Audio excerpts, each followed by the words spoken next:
دښمن دافعه ولري یا نه کوم نوع دافعه په لاس راوړي هغه هلیکوپټرانو چې ټیټ تېرېږي امکان لري چې هغه یې ویشتلي وي او د هغې ویشتو په اثر باندې هم سقوط وکړه. خو زه فکر کوم چې ما د دښمن تر اوسه دافعه نه دي لیدلې او فکر مې نه کېږي. او درېیم د پیلوټ تجربه ده. یو محاربوي پیلوټ چې محاربې ته ځي اقل 15 کاله باید پرواز کړی وي. اما دا کم کورسونه چې دوی وایي په تجربه نه دي، بې تجربې دي.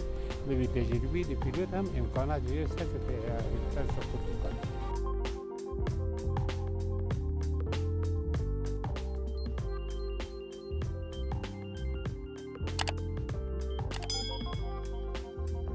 پیلوت‌های ما مسلکی، آموزش دیده و مستعد هستند، چون ما در حالت جنگی قرار داریم. بدون شک در یک وضعیت جنگی برخی مواقع طیاره‌ها و هلیکوپترهای ما با مشکل تخنیکی روبرو میشن.